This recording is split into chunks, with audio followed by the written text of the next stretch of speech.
Bonjour, alors je tiens à vous informer que l'épisode d'aujourd'hui fait partie d'une série spéciale sur la santé mentale des jeunes de 15 à 30 ans qui a été enregistrée dans le cadre de ma participation comme psychologue à un documentaire en 8 épisodes sur la santé mentale des jeunes pour TV Laval. Donc, je vous invite à écouter les 8 épisodes qui seront publiés d'ici mes vacances d'été qui auront lieu en août, pendant lesquelles je vais prendre une pause de quelques semaines du podcast de la psy en ligne. Alors, je vous invite à écouter ces 8 épisodes de spécial santé mentale des jeunes. Bonne écoute! Alors, lorsqu'il est question de dépendance, il y en a de toutes sortes, bien sûr, on va faire un peu le tour. On sait que souvent la jeunesse, les jeunes, les adolescents, les jeunes, les adultes sont peut-être plus exposés avec toutes les sorties, les parties qu'ils ont, à développer certaines dépendances. Mais ceci dit, il y a aussi les dépendances aux écrans, aux jeux vidéo aussi, là, dont on va parler. Donc, on va faire le tour. Première dépendance, bien sûr, l'alcool.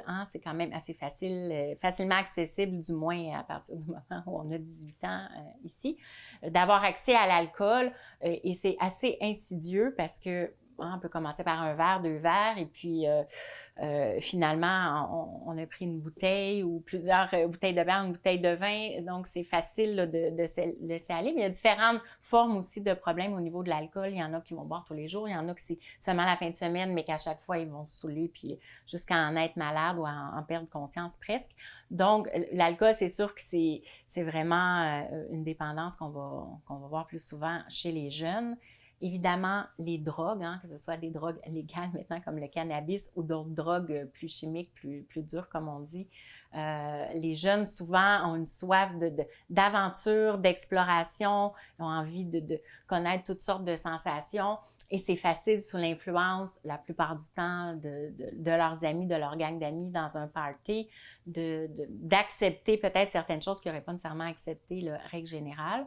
Alors, on sait que les drogues, ça a vraiment des conséquences très importantes, surtout si on est dans des drogues plus dures, ça peut vraiment amener à une déchéance, on pourrait dire, de la personne qui va délaisser ses études, délaisser sa famille, ses amis, à part peut-être celle avec qui elle consomme. Donc, c'est sûr que les drogues, c'est vraiment, ça peut vraiment devenir un fléau pour certains jeunes dans la société, quand ça crée une dépendance à ce point-là.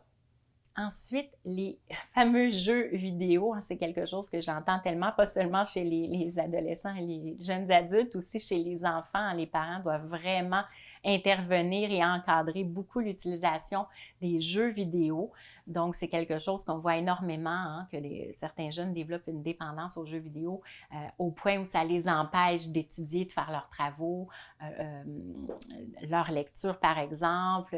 Peut-être même ils vont arriver en retard au travail parce qu'ils n'arrivaient pas à terminer une séquence de jeux vidéo. Donc, on sait que ça aussi, c'est très présent dans la population, mais chez les jeunes principalement.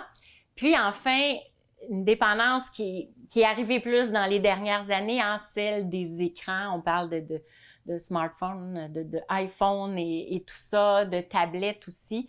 Donc ça, c'est vraiment arrivé dans les dernières années. De plus en plus de gens, on parle de jeunes, mais on peut parler d'adultes aussi, sont constamment sur leur téléphone en train de tourner, de regarder des petites vidéos d'1 minute et ça va jamais assez vite. C'est comme plus ça va, il semble que l'attention et la concentration est énormément diminuée là, à cause des écrans. Les jeunes sont tellement habitués à avoir des choses très, très, très rapides, 30 secondes, 1 minute, que juste écouter même une vidéo qui est plus longue, dizaine, quinzaine de minutes, c'est difficile pour eux. Donc, ça a un gros, gros impact sur l'attention et la concentration.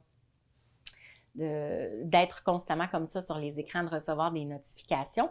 Il y a même des jeunes qui ne ferment pas la sonnerie de leur téléphone qui est sur leur table de nuit et donc qui se font réveiller constamment aussi par ça la nuit. Donc, quelle stratégie on peut utiliser pour aider les jeunes qui ont ce genre de dépendance? C'est sûr que ça prend vraiment des stratégies qu'on dit psychosociales. Ça prend une bonne évaluation aussi de ce qui se passe. Est-ce que c'est vraiment une dépendance? Est-ce qu'on est sur le bord d'arriver à une dépendance? Donc, la famille est extrêmement importante. Les parents sont extrêmement importants. Je dirais le cercle d'amis aussi, mais des amis, des bons amis qui ne sont pas prises dans ce type de dépendance, surtout si on parle d'alcool et de drogue ici. Donc, c'est important là, de sensibiliser les gens, mais les jeunes surtout, que ce soit à l'école, dans la famille, de les sensibiliser à l'importance d'être vigilants par rapport aux dépendances, qu'ils aient le plus d'informations possible sur les conséquences que peuvent amener la dépendance. Donc, ça demande vraiment une communication ouverte, le moins de jugement possible de la part, entre autres, des parents parfois qui paniquent un peu de voir que leur jeune est en train de tomber dans la dépendance. Donc, ça prend de la tolérance, de l'ouverture, de la communication dans les relations familiales là, à propos de ça. Évidemment, c'est sûr que plus il peut y avoir d'endroits qui peuvent offrir des soins, qui peuvent offrir des thérapies pour les jeunes, pas nécessairement des thérapies fermées, c'est sûr, là, chez les jeunes, mais des endroits, que ce soit au CLSC, dans des organismes, pour les aider à faire face à leur dépendance. Mieux c'est. Puis là, c'est sûr qu'il y a une question aussi là, à ce moment-là gouvernementale au niveau de la santé, des services de santé qui peuvent traiter ça. Maintenant, j'aimerais continuer avec les caractéristiques, parce que là, je parle de dépendance depuis tout à l'heure, mais c'est quoi les caractéristiques d'une dépendance? Hein? Qu'est-ce qui fait qu'on sait qu'on est dépendant ou pas d'une substance ou des jeux vidéo, des écrans? Premièrement, la tolérance, je dirais, une tolérance qui s'accumule, c'est-à-dire que quand je parlais d'alcool tout à l'heure, au début, on prend 2 verres puis on se sent un peu différent, mais on se met à tolérer de plus en plus. Hein. De 2 verres, ça passe à 3, 4, 5, une bouteille, 2 bouteilles. On tolère de plus en plus sans avoir de graves symptômes physiques et cognitifs. Bien sûr, des symptômes de sevrage. La personne qui, dès qu'elle arrête de consommer pendant 24-48 heures, va avoir des symptômes. On peut même le voir, je dirais, par rapport aux écrans et tout ça. Ça va être un peu différent là, que l'alcool et la drogue. Mais bon, on parle, c'est sûr, de tremblements, de sueur froide, de problèmes digestifs, mais aussi d'un manque.